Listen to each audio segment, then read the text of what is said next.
코로나19 첫 확진자가 나온 지 3달이 지났습니다. 바이러스는 평범한 우리의 일상을 앗아갔는데요.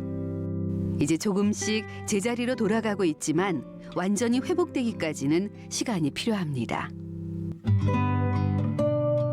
시골 교회들의 상황도 비슷한데요. 서곡리에 있는 한 교회를 찾았습니다.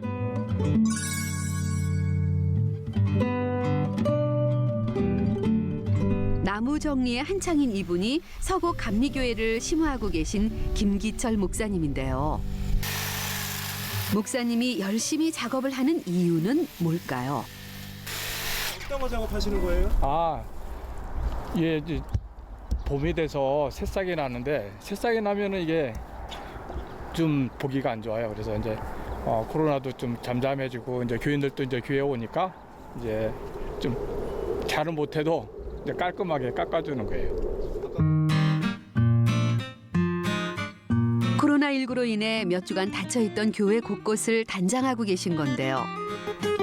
다시 성도들을 맞을 생각에 고된 작업도 힘든 줄을 모릅니다. 서곡교회는 1951년 2월 15일 날 요 밑에서 권사님이 가정에서 시작을 해서 52년 6월 달에 지금 없어졌지만은 아주 작은 19평짜리 흑벽돌로 이렇게 짓고 그래서 지금 67년 됐습니다. 그리고 저희가 온 지는 지금 만 5년이 넘어서 이제 6년째 접어들고 있습니다. 그리고 이제 우리 교회 교인들은 예배가 지금 한 20명에서 25명, 뭐 거의 한 평균 70세 정도 조금 넘을 수도 있고요. 이곳이 바로 예배당인데요.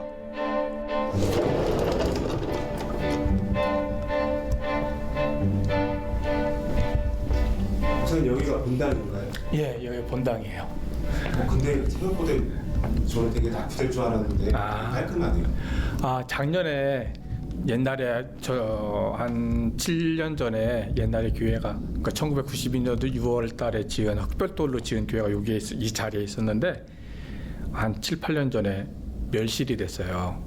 그래서 제가 여기 온 지 6년이 됐는데 오면서 그 옛날 교회를 다 그리워하더라고요. 동네 사람들도 예배당 안 오는 사람들도. 그래서 여기 와서 제가 해야 될 일이 이거겠다라고 해서 한 3년, 4년 이렇게 계획을 해서 작년에 1년 동안 공사하고 작년 3월 20 며칠 날 봉헌 예배를 드렸어요.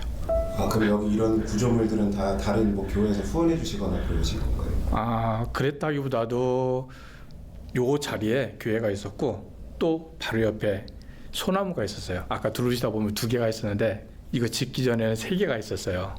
근데 그게 저희들이 관리를 잘 못해서 못할 것 같아서 어떤 분이 지나가다가 그걸 사신다는 거예요. 그래서 그걸 팔았어요. 그게 4,500만 원에.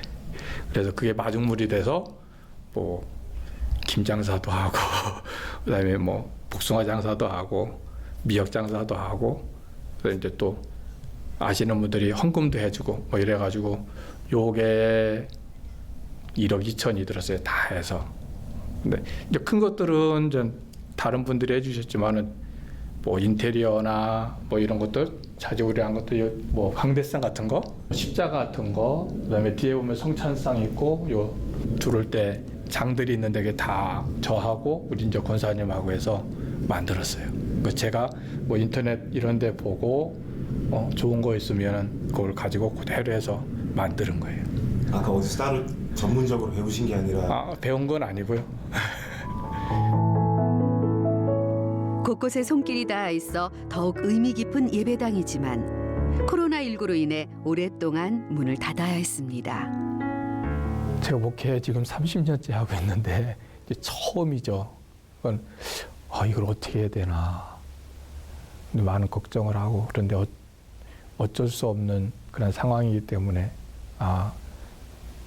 국가에서 하자는 대로 하는 게 어떻게 보면 선교적으로 더 좋지 않을까라고 하는 생각을 가지고 힘들어도 예배를 중단을 했습니다.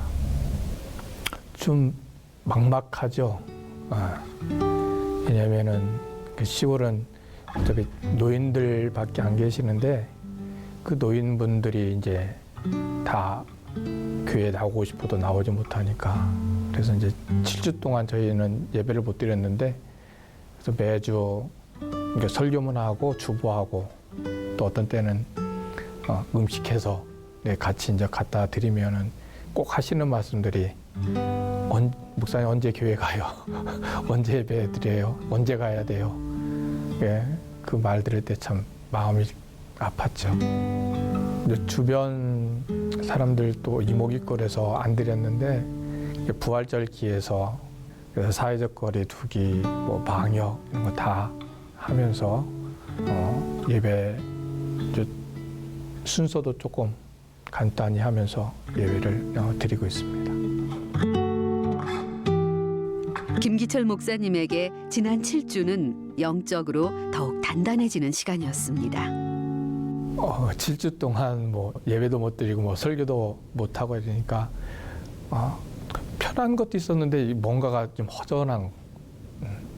근데 이제 첫 번째 예배를 드리는데 첫 목회 나가서 예배 드렸던 그런 감격 이게 있었어요. 교인들도 너무 어쨌든 처음 예배 드리는 건 아니지만 7주 만에 나왔으니까 또 거기에 대한 열정이 또 기도도 그렇고 말씀 듣는 것도 그렇고 그런 모습들을 많이 봤어요.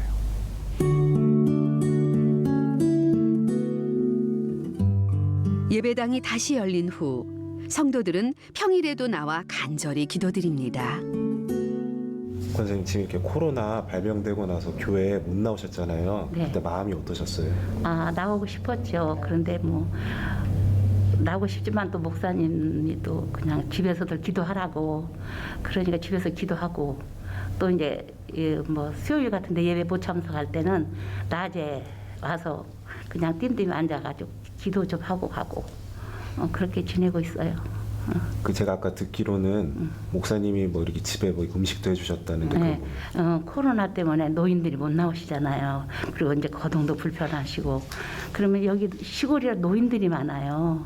그래가지고 뭐 혼자 사시고 늙고 막 그러니까 목사님이 혼자 시장을 다 보셔가지고 완전히 한 3-40분 비문을 잡채도 하시고 뭐 갈비 뭐 감자탕도 끓이고 그래서 통을 이만큼씩 사왔어요. 그래가지고 그 통으로 다 담아서 물 식히지도 않고 손수 돌리시는 거예요. 집집마다 전부 집집마다 노인분들한테. 그러니까 우리는 너무너무 감사하고 정말 우리 집 복 받아서 이런 목사님이 오셨다 싶어요. 아주 이 교회를 위해서도 참 많이 봉사하시고 그러세요.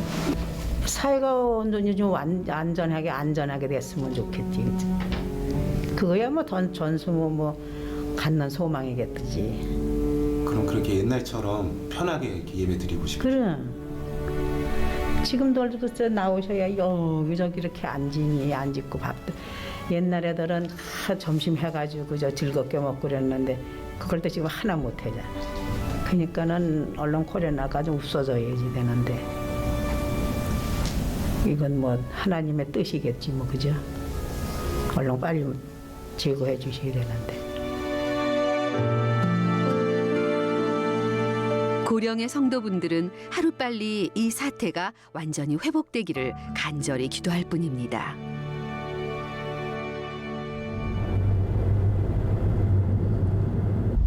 목사님이 직접 차를 몰고 어딘가로 향하는데요.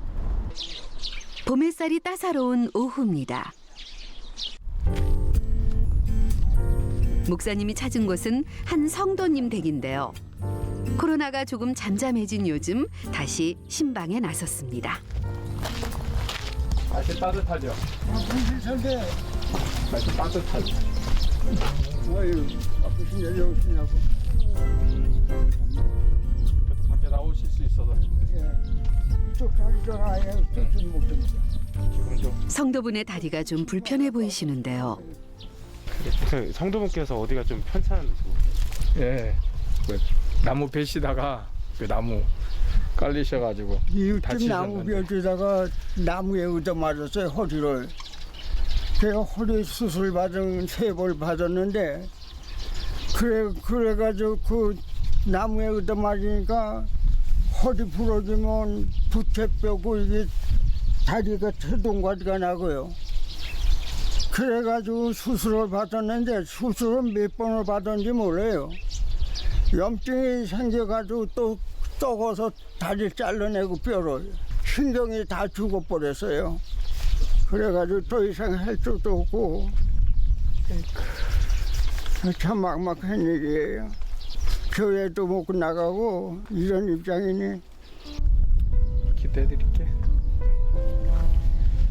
참 좋으신 하나님 감사합니다. 우리의 모든 것을 아시는 하나님께서 지금까지 지키시고 또 보호하여 주신 줄 알고 감사드립니다. 주님께서 주시는 건강한 모습으로 주님 앞에 나가서 예배드릴 수 있도록 건강을 허락하여 주옵소서. 우리는 아무것도 할 수 없습니다. 성령님께서 함께 하셔서 주님 앞에 나와서 예배하고 기뻐하며 감사하며 찬양할 수 있도록 주님 도와 주시옵소서. 예수님의 이름으로 간절히 기도합니다. 아멘.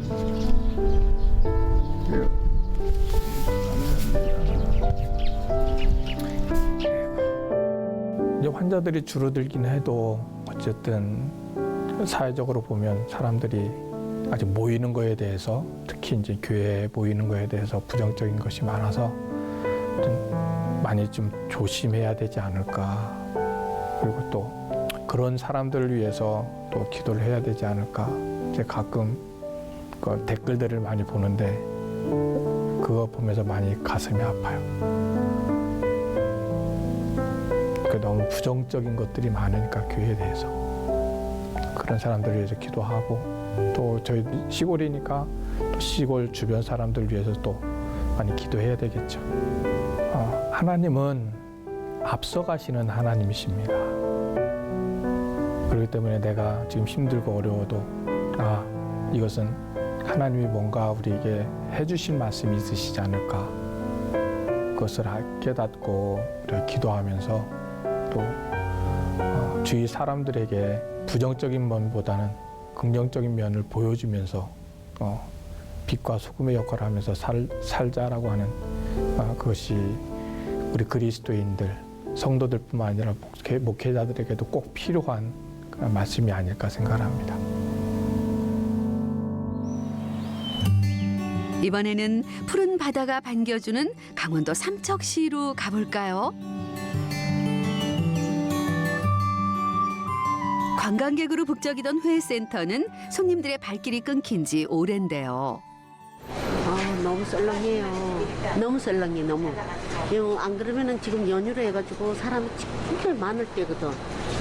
사람이 없는 거 봐. 사람 하나도 gem새끼 한 마리 없잖아. 경기가 말이 아니라니까.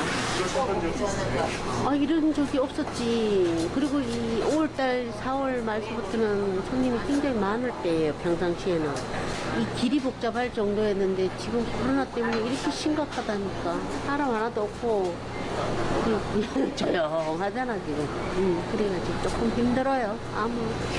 다 전국적으로 다 힘들겠지만 다 힘들어. 잘 이겨내야지 이제 우리가 이제.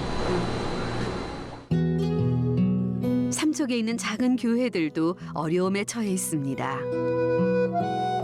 이곳은 근덕면에 있는 궁촌입니다. 아담하게 자리 잡은 세상에 빛된 교회인데요. 네, 저는 강원도 삼척시 근덕면 궁촌리에 있는 세상의 빛된 교회에 담임을 하고 있는 신대용 목사라고 합니다. 삼척 세상의 빛된 교회에 와서 사역한 지가 만 2년 지나고 지금 3년째 들어갑니다. 제가 처음에 이 교회에 왔을 때 교회가 교회다운 역할을 하지 못하고 교회가 창고처럼 많은 짐들이 쌓여 있었던, 예배당 안에 쌓여 있었던 그런 상황이었는데 제가 이제 이곳에 와가지고 다 정리를 하고 이렇게 이제 예배당처럼 만들고, 이 예배당을 만드는 과정 속에서는 많은 교회들이 또 많은 주님의 종들이 이 교회에 헌신하셨고 도움을 주셔가지고 이렇게 아름다운 예배당으로 또 교회로 만들 수가 있었습니다. 3년 전 목사님이 이곳으로 왔을 때 상황은 너무나 열악했는데요. 허물어진 곳을 직접 수리하며 지금의 예배당으로 만들었습니다. 제가 처음에 왔을 때는 이 교회에 교인이 아예 한 명도 계시지 않았습니다. 그리고 이제 워낙 이 마을 주변이 위에 마을에서 조금 올라가면 한 500년 정도 된 고찰이 하나 있는데 모든 마을 주민이 그 절에 나가서 불공을 드렸던 그런 분들이었습니다. 저희 아내와 함께 기도하면서 우리 아내가 가지고 있는 달란트, 미용 봉사, 어르신들 섬기면서 또 저는 이제 고기 삼겹살을 사가지고 매 주일마다 어르신들을 대접을 했습니다. 그러니까 어르신들이 교회에 오는 것을 너무 좋아했고 매일 이렇게 살았으면 좋겠다고 말할 정도로 이제 굉장히 반응이 좋았습니다. 그렇게 어르신들을 잘 섬겼을 때 어르신들도 너무 좋아했는데 이번에 코로나19 사태로 인해 가지고 어르신들이 이제 자녀들이 교회를 못 가게 한 거예요. 외지에 나가 있는 그 자녀들이 어머니 아버지한테 전화를 해가지고 당분간 교회 나가지 않았으면 좋겠다. 지금 전 세계가 코로나 때문에 힘들어하니까 잘못하면 돌아가실 것이니까 절대 가지 말아라. 그 바람에 그 어르신들이 교회를 안 나오게 된 거예요.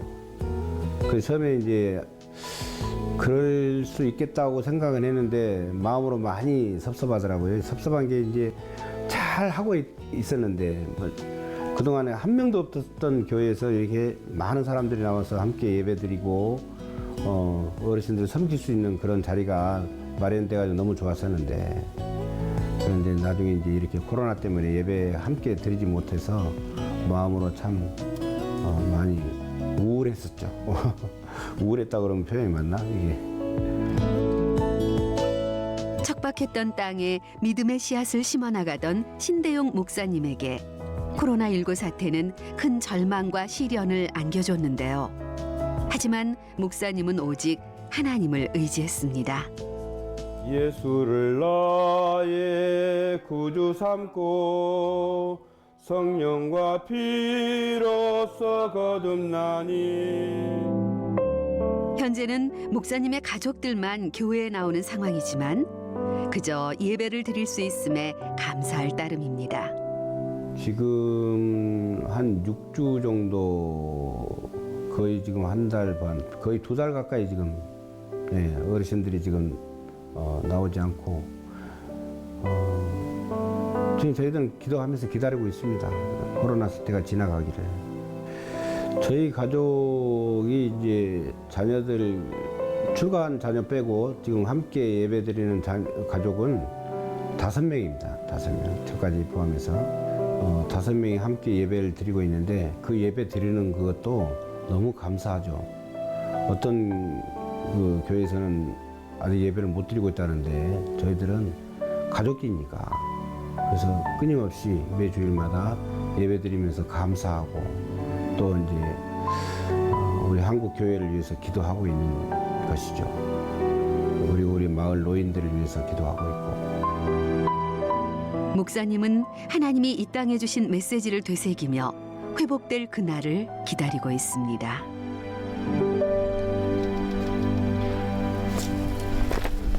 목사님 지금 예배 끝나시고 어디 가시는 길이세요? 예. 우리끼리 예배 드리는데 오늘 저 예배 참석하지 못하신 어르신이 계셔가지고 우리가 신방 한번 가서 또 기도 한번 해드리고 오려고 나갑니다.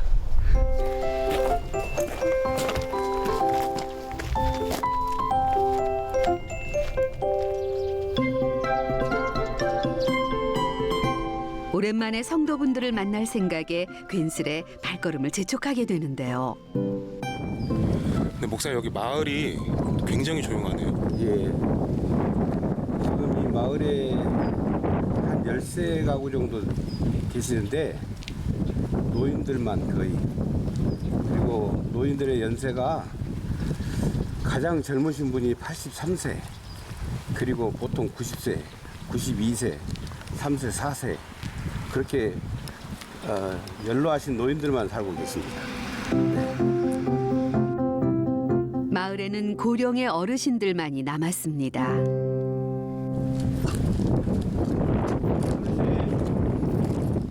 할아버지, 어르신. 아이고, 어르신. 잘 지내셨습니까? 안녕하세요. 아니, 앉으세요, 앉으세요. 아니, 하도 얼굴 뵈고 그런 지 오래돼가지고. 예? 우리가 이번 코로나 때문에 그냥 같이 예배도 못 드리고. 그냥 뭐 우리 어르신 이제 코로나 지나고 나면 예배 같이 또 예배 드리고 그렇게 합시다. 내가 우리 어르신 위해서 기도하고 있습니다. 기도하고 있습니다. 내가 잠깐 기도하고 그리고 내가 갈게. 고마워요. 네, 잠깐 기도합시다. 하나님 감사합니다. 우리가 같이 예배 드리다가 서로 함께 예배를 드리지 못한 지가 벌써 수주간 지났습니다. 코로나가 지나가고 우리 함께 예배를 드릴 수 있는 그날이 속히 돌아올 수 있도록 은혜 베풀어 주시옵소서. 항상 우리 최종화 어르신 건강으로 지켜주시고 하나님께서 눈동자와 같이 보호하여 주시옵소서. 제가 이 교회에 처음에 와가지고 엎드려서 기도하던 중에 앞으로 저는 목회를 어떻게 이곳에서 해야 됩니까 하고 기도했을 때 하나님께서 들려주신 그 음성이 하나 있었습니다. 그게 뭐냐면 교회 안에 진짜 그리스도인이 적다. 교회 안에 있는 그리스도인이라고 말하는 사람들이 다 나를 믿는 건 아니다. 이런 말씀을 들었어요. 그래서 제가 상당히 충격을 받았습니다. 코로나19 사태가 이게 하나님의 진노다. 교회 안에서 나를 예배하는 자가 많지가 않다. 진짜 그리스도인이. 그래서 모든 교회들이, 한국교회가 특히 하나님 앞에 회개하고, 우리가 잘못이 없다고 말할 수 없습니다. 다 잘못이 있습니다. 무조건 회개하고 용서를 구하고 하나님의 자비를 구해서 다시 한번 이번 코로나19 사태를 통해서 우리가 하나님 뜻을 알아가는, 깨닫게 되는 그런 은혜가 있음으로 인해서 과거에 일어났던 부흥의 역사가 다시 한번 우리 한반도, 특히 북한에까지 전달되는 놀라운 역사가 있길 기도할 뿐입니다. 네, 우리 모든 교회들이 그걸 깨닫고 함께 기도했으면 좋겠습니다. 코로나19 사태로 인해 지난 3달간 많은 교회가 어려움에 처했는데요. 한 가지 분명한 건 그들이 환난당할 때 내가 그와 함께하여 그를 건지고 영화롭게 하리라라는 말씀처럼 하나님은 지금 이 순간에도 우리의 피난처와 방패가 되어주시고 있다는 것입니다. 전국의 모든 교회가 이 힘든 시기를 잘 딛고 일어나 다시 믿음의 뿌리를 내리기를 소망합니다. 힘내라 고향교회, 힘내라 한국교회.